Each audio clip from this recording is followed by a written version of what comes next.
नमस्कार दोस्तों, स्वागत है आपका अपने YouTube चैनल पर। SIDBI small industries development bank of India, इसमें आपका असिस्टेंट मैनेजर का रिक्रूटमेंट का नोटिफिकेशन रिलीज़ किया गया है 4 मार्च 2022 को, यानी कि आज की डेट पर यह रिलीज़ किया गया है। ऑनलाइन रजिस्ट्रेशन भी हमारा 4 मार्च 2022 से स्टार्ट हो जाएगा। तो इस वीडियो में हम लोग समझेंगे सिडबी का जो ये हमारा एग्ज़ाम है, सिडबी एग्ज़ाम के बारे में। जैसे कि इसका क्या हमारा एग्जामिनेशन पैटर्न होता है, एग्ज़ाम पैटर्न समझेंगे हम लोग यहाँ पर। एग्ज़ाम पैटर्न क्या होता है, क्या यहाँ पर इसको सैलरी मिलता है, सिडबी का असिस्टेंट मैनेजर का क्या पैकेज वगैरह होता है, ये सारी चीज़ें हम लोग यहाँ पर डिस्कस करेंगे। इसके साथ साथ जो भी इम्पोर्टेंट चीज़ें हैं, जैसे कि आपका एजुकेशन का क्राइटेरिया, एजुकेशनल क्राइटेरिया, एज का क्या क्राइटेरिया है, एजुकेशनल का क्राइटेरिया मतलब कौन कौन सी डिग्री एलिजिबल है, ये सारी चीज़ें हम इस वीडियो में डिस्कस करने वाले हैं। तो चलिए सबसे पहले इंपॉर्टेंट बात करते हैं हम लोग। सबसे जो इंपॉर्टेंट है वो आता है हमारा डेट्स। कौन कौन सी इंपॉर्टेंट डेट्स हैं? ऑनलाइन रजिस्ट्रेशन आपका स्टार्ट हो रहा है 4 मार्च 2022 से। लास्ट डेट है हमारा 24 मार्च 2022, यानी कि 24 मार्च 2022 तक आप फीस पे कर सकते हैं और रजिस्ट्रेशन भी आप 24 मार्च 2022 तक करा सकते हैं। एग्ज़ाम की डेट आई है वो आई है 16 अप्रैल 2022। इंटरव्यू आपके शेड्यूल किए गए हैं, सब के सब आपके होंगे मई 2022 में। ठीक है। एज लिमिट की अगर हम बात करें, अब देखिए एज लिमिट एज ऑन 4 मार्च 2022, यानी कि ये आपका क्रूशियल डेट है 4 मार्च 2022। इसी डेट पर आपका एज काउंट किया जाएगा। मिनिमम एज होना चाहिए 21 साल और मैक्सिमम एज आपका 28 ईयर्स, 28 साल मैक्सिमम एज होना चाहिए। फॉर्म फीस की अगर हम बात करें, जो एप्लीकेशन फॉर्म आप भरेंगे, एप्लीकेशन फॉर्म जब आप फिल करेंगे तो वहाँ पर आपको पेमेंट करना होता है। तो जनरल कैटेगरी, ओबीसी और ईडब्ल्यूएस के लिए जो फीस रखी गई है वो रखी गई 1100 रुपये। एससी एसटी फिजिकली हैंडीकैप्ड इनके लिए रखी गई है 175 रुपये।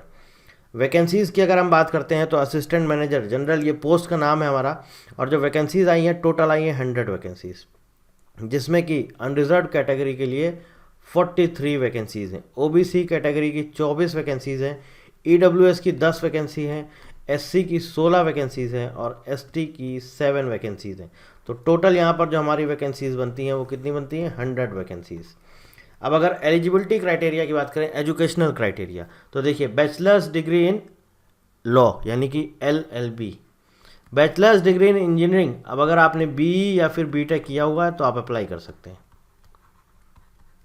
Masters degree in any stream, अगर आपने पोस्ट ग्रेजुएशन किया हुआ है किसी भी स्ट्रीम में, MSc किया है, MCA किया है, या फिर आपने MTech किया है, ME किया, कुछ भी किया है, तो फिर आप इसके लिए, MA भी किया है तो आप इसके लिए अप्लाई कर सकते हैं। CA, CS, CWA, CFA और या फिर आपका PhD डिग्री होना चाहिए।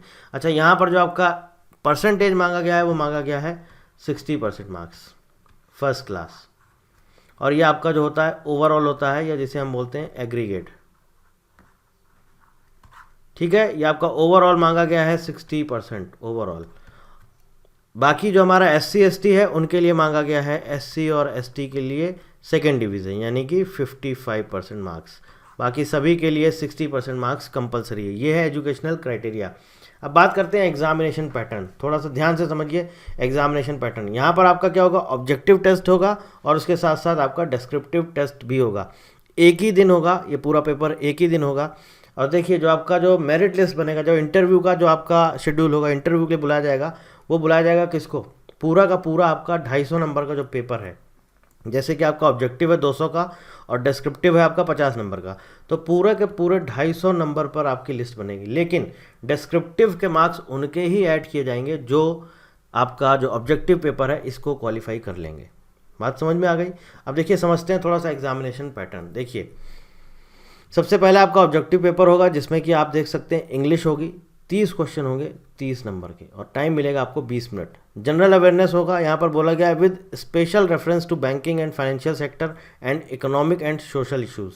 यहाँ पर आपके 50 क्वेश्चन होंगे 50 नंबर के और जो टाइम दिया जाएगा आपको वो 30 मिनट्स यहाँ पर मिलेगा।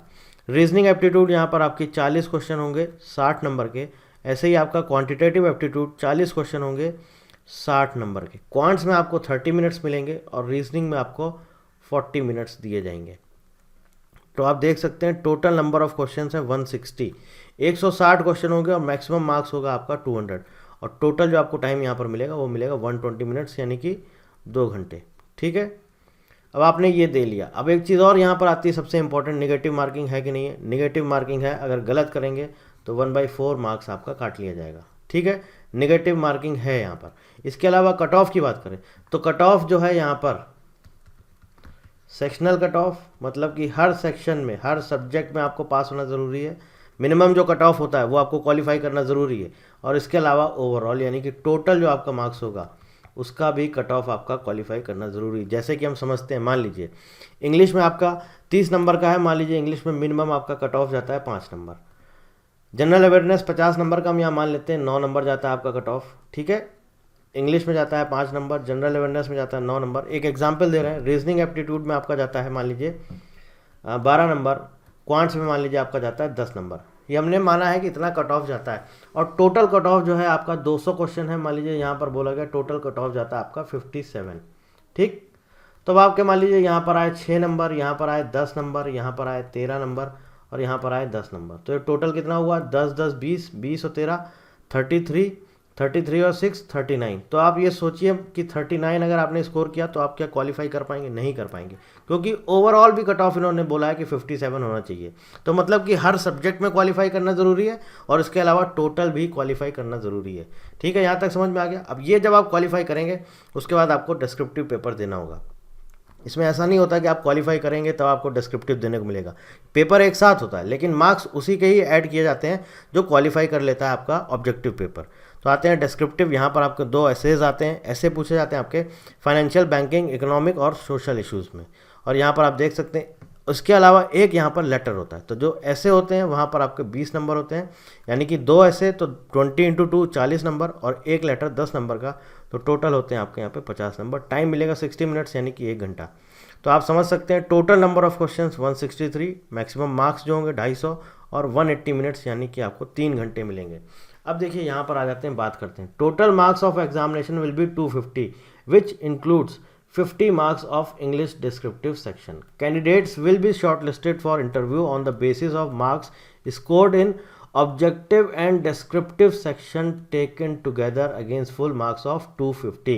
यानी कि जो आपका इंटरव्यू के लिए शॉर्ट लिस्ट किए जाएंगे वो ये दोनों पेपर का पूरा कंबाइंड जो आपका स्कोर होगा उसके बेसिस पर शॉर्ट लिस्ट किए जाएंगे इंटरव्यू पर। और यहाँ पर लिखा गया है descriptive test will be evaluated only for those candidates who qualify in objective type of test. मतलब कि जिसने ये क्वालिफाई किया उसी का डिस्क्रिप्टिव पेपर चेक होगा, अदरवाइज चेक नहीं होगा। ठीक है, यहाँ तक आपको बात समझ में आ गई, एग्जामिनेशन पैटर्न वगैरह। एग्जामिनेशन सेंटर्स की हम बात कर लेते हैं। ये आपके सामने स्क्रीन पर एग्जामिनेशन सेंटर्स हैं लगभग सभी स्टेट में, और सभी स्टेट्स की जो भी मेजर इंपॉर्टेंट सिटीज़ हैं वहाँ पर आपका ये एग्ज़ाम कंडक्ट कराया जाता है। आपके सामने स्क्रीन पर आप देख सकते हैं जिस भी स्टेट से आप बिलोंग करते हैं।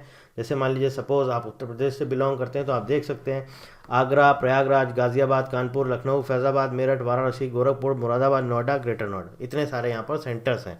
मान लीजिए आप मध्य प्रदेश एमपी से बिलोंग करते हैं तो आप एमपी में भी देख सकते हैं भोपाल, ग्वालियर, इंदौर, जबलपुर, ये 4 सेंटर्स हैं। ठीक है, महाराष्ट्र में है तो औरंगाबाद, अमरावती, कोल्हापुर, नांदेड़, मुंबई, नवी मुंबई, ठाणे, नागपुर, नासिक, पुणे, ये आपके सामने स्क्रीन पर लिस्ट है। अब हम बात करते हैं सैलरी की। तो सैलरी की बात करें तो असिस्टेंट मैनेजर का जो ग्रेड पे है वो है 28,150, यानी कि जिसे हम बोलते हैं बेसिक पे। ठीक, बेसिक पे। इसके अलावा ये पे स्केल होता है, यहाँ पर इंक्रीमेंट होता है, ईयरली इंक्रीमेंट होता है। ये आप देख सकते हैं 1500 आपका इंक्रीमेंट होगा, उसके बाद फिर 1750, और ये 4 का मतलब है 4 साल तक यही रहेगा। फिर 1750 आपका इंक्रीमेंट होगा, फिर उसके बाद फिर 1750 होगा और फिर 2000 होगा। तो 4 टोटल आपके इंक्रीमेंट्स होते हैं।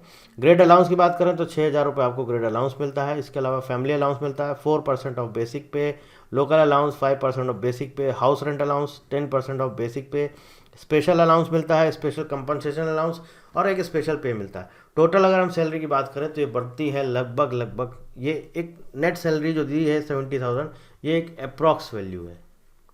ठीक, इसी के आसपास अप्रॉक्सीमेट सैलरी है। तो जो आपका सैलरी बनेगा इसी के आसपास बनेगा। आप देखिए बेसिक पे 28,000 है। इसके अलावा आप वहाँ पर एचआरए जोड़ सकते हैं, एचआरए होगा, डीए होगा, आप ये सब सारी चीज़ें। एचआरए मान लीजिए आप किसी दिल्ली मुंबई में पोस्टिंग होती है तो 27% आपका एचआरए हो जाएगा। डीए जो है आपका 31% हो चुका है। तो आप सैलरी अगर टोटल एक सारी चीज़ें ऐड करेंगे, एक अप्रॉक्स वैल्यू निकालेंगे तो करीब वो 70 से आपका ये जो आपका नेट सैलरी बनेगा ये आप मान के चलिए 69,000 या 68,000 से लेके और 73,000 के बीच में आपका नेट सैलरी बनता है। ठीक है, किसी का डिडक्शन कम होता है, किसी का ज़्यादा होता है, उसी के अकॉर्डिंग सैलरी डिफर करता है। तो ये था हमारा पूरा का पूरा आपको सिडबी एग्ज़ाम के बारे में, आपको पूरा मैंने बता दिया है। नोटिफिकेशन का लिंक डिस्क्रिप्शन में दिया गया है, आप वहाँ से नोटिफिकेशन डाउनलोड कर सकते हैं। ऑनलाइन रजिस्ट्रेशन का भी लिंक आपको डिस्क्रिप्शन में दिया गया है, आप वहाँ से जाकर डायरेक्ट अप्लाई कर सकते हैं। कोई और क्वेरी है इस एग्ज़ाम से रिलेटेड तो आप हमसे कमेंट करके पूछ सकते हैं। तो thank you very much and thank you for watching.